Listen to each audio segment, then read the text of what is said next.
So along with our, qualifier winners in Zeta, Giants, Navi, and Crew, we do have the losers as well, and there is probably no bigger loser, at least in the NALCQ, than Cloud9, who I think for a lot of us when we were doing the predictions, 2 weeks ago, we thought that I think Cloud9 had the best chance of qualifying. We thought that Cloud9 out of between 100 Thieves, Sentinels, and Cloud9 was the favorite and definitely the team with the best chance of going to Worlds. And once again, with a one series away opportunity from getting into the World Championship, they fail to qualify and lose in the final series before they can get to LAN. What do you think happened? How much do you feel like them practicing, as you mentioned,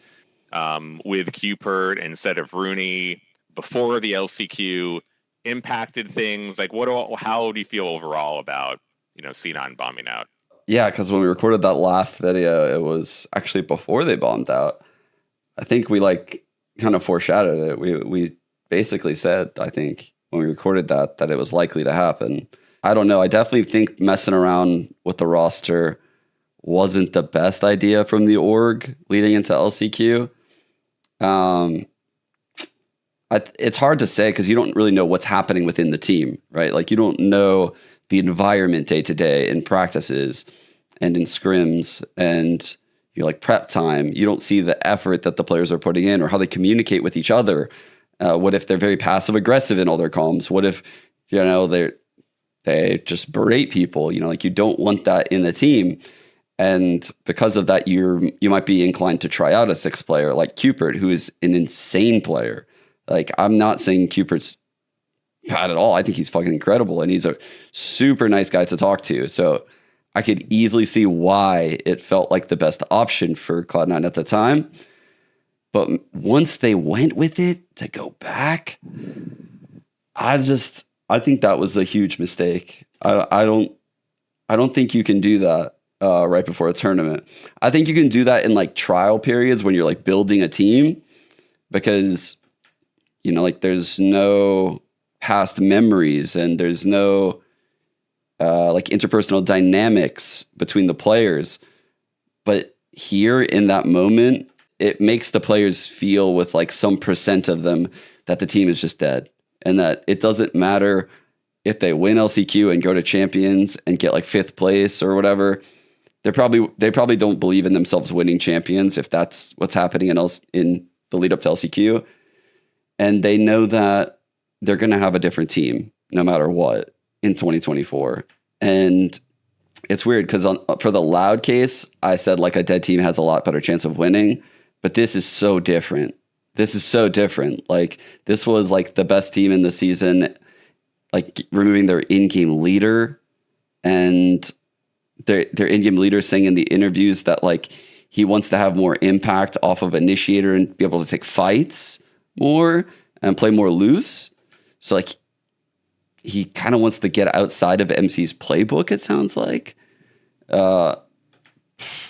That sounds like an implosion. The whole team just sounds like it imploded. What do you think?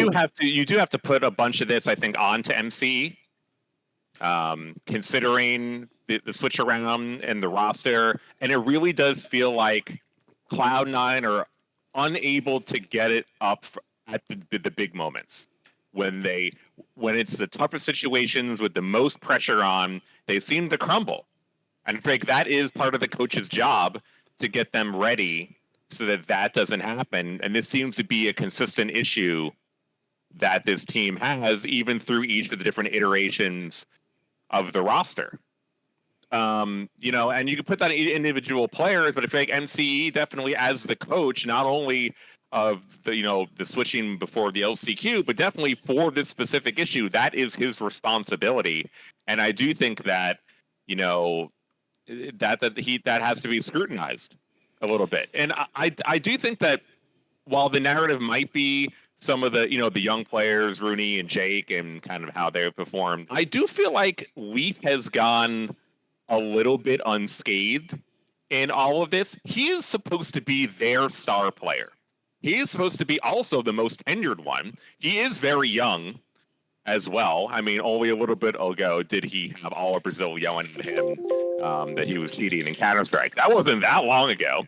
But by now, he should have enough experience, playing on big stages to get them over this hurdle. That is why he is the star player of this team, and kind of, how we think about like the untouchable player, like when they're going to make roster changes on this team, Leaf is going to be the one that stays. And more than likely Zeppa along with him, but definitely Leaf. So for the team to be let down and for them to get reverse swept in the way that they did, I do feel like Leaf bears a good amount of the responsibility on the situation. If you're the best player on the team and you do have this amount of experience, you need to be able to lead your team and not let this type of collapse and crumble happen. I mean, do you realize Leaf is only 19? Like, yeah, I know. Okay. He is young. Yes, definitely. I don't think I literally don't put. Jake had almost zero tier 1 experience. Yeah. Zelsis probably is the one with the most like professional experience, I guess. And he's definitely the one with like the most energy and like probably the loudest one on the team. Yeah. But I don't necessarily know if he is a leader of Cloud9. I mean, he kind of fell into the role because of all the things you just said, right? Like Leaf is 19. He's the star duelist. Like, it'd be weird for him to even have that role in the team. And he still kind of is. He does so much VOD review and prep for the team, apparently. And he comes super prepared as far as what he's going to do in a game. Jake and Rooney were complete rookies. And obviously things weren't going great with Rooney, which is why they subbed in Cupert going into LCQ. So you don't really expect Rooney to be that person. I don't really know. I feel like Zeppa could be that player, but he's still also super young. And like, he's 22, I guess. I don't know. I think this team really, really was missing like a leader, like an in-game leader and an out-of-game leader. Like if they had FNS running this team, it would have been fucking insane, right? Like I even think like, you name almost any of the other in-game leaders across the VCT Americas teams, the NA teams, I think that would have solved so many of the problems. Like keeping Vanity would have solved so many of the problems. Yeah, like what happened there? I mean, Vanity's definitely a little bit of a skill drop from Rooney, but as a leader, he might bring way more value, right? And there's always that delicate line that you have to like come up to when you're building these teams. Is like, do we want to go like heavy skill or do we want to have like veteran presence? And you see like NRG, I feel went super veteran presence. They always have been. Like throughout the Optic Envy days, those players were all CSGO pros or semi-pros that had played CS for 10 years. They knew all about trading, spacing, timing, and all that shit. They could switch comps day to day because of it. And that helps them a lot. A lot. Like it makes the coach's job way easier when you don't even have to worry about that kind of shit. Cloud9 had to worry about all that stuff. It was like the guard 2.0 for MCE, I felt like this year. And I feel like he really missed that on this team. And while I agree with what you said that, like you have to hold MC accountable a little bit, I'm only going to say that just because I praised the shit out of him in the regular season. Like I literally called him the best coach in North America because of what he did in that season with that team.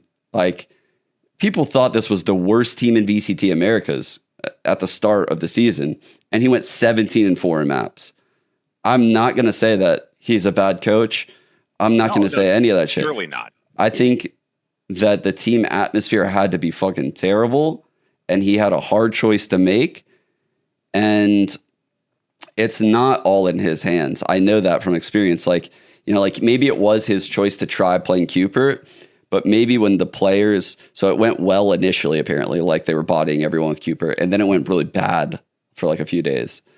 And, like what if after it went bad, it wasn't his choice to go back? What if it was like all the players like, bro, this is stupid. Like, we don't want to do this. Then it's like a 5-on-1 type beat. And I've been in that scenario before where it's like weird. It's like, ooh, do I really put my foot down here and do what I believe is correct and potentially cause a fracture in 2024 if we lose?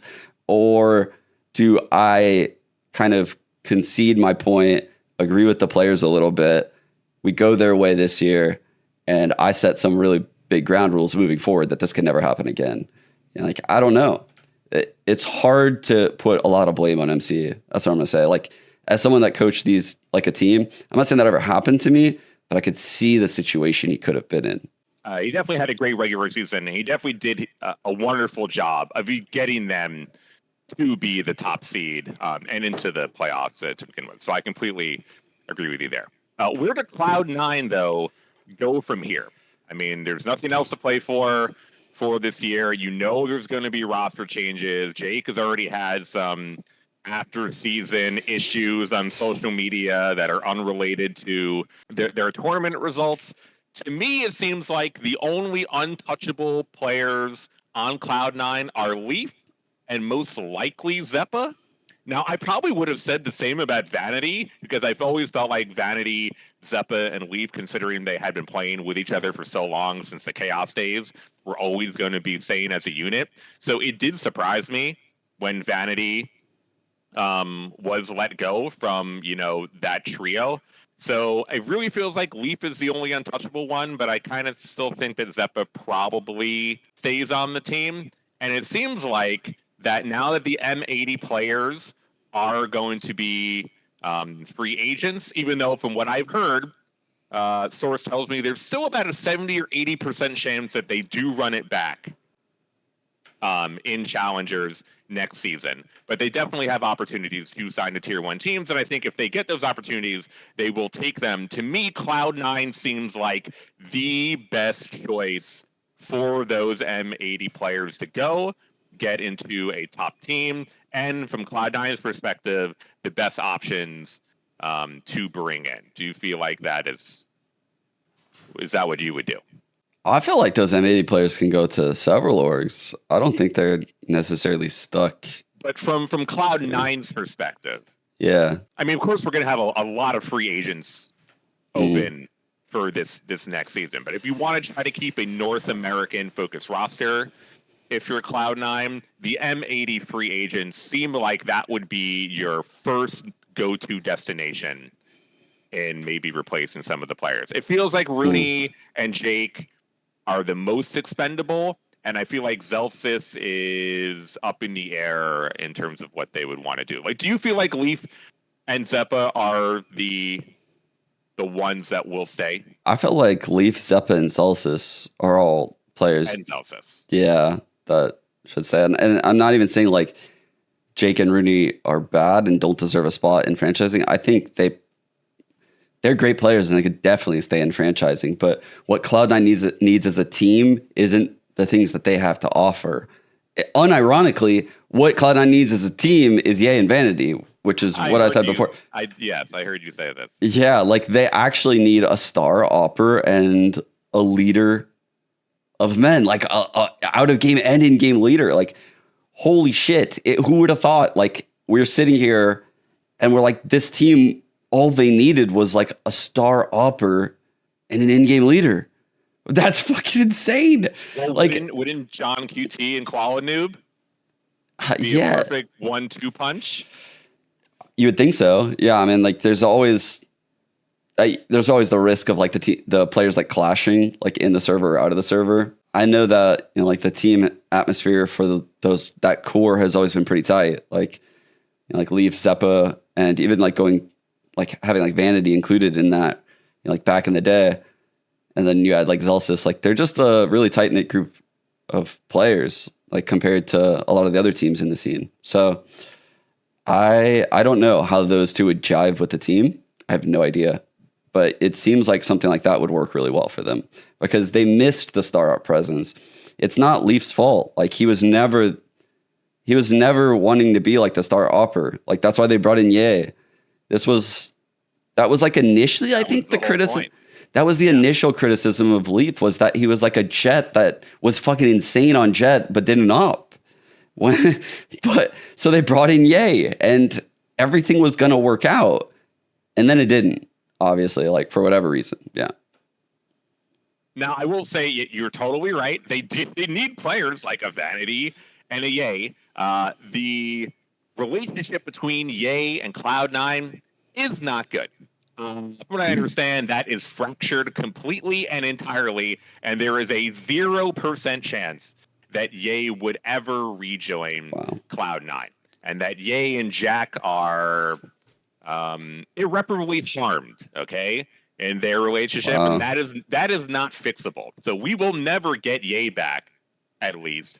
And I don't know about Vanity's situation, but doesn't seem like he would probably want to. He probably would. But I kind of wouldn't see that happening either. So I really think that John and Koala would be a really good fit. Maybe they don't have the tightness as like people, but esports is still a business and teams can be put together like this anyway. I think that would be a good scenario for Cloud9 to explore. I think, yeah. I mean, it's definitely an option for them, without a doubt. And that's really sad what you just said about like Ye and Cloud9. Because yeah, I think Ye is a franchise player, and fuck, it sucks that like one of the 6 North American teams is like out of the running to get Ye, from what it sounds like. It doesn't really seem like he's going to be on the guard, because those guys don't seem like they're going anywhere. So that's 2 out of 6. Does EG make a spot for him? Probably not, after how this shit's ended up for them lately.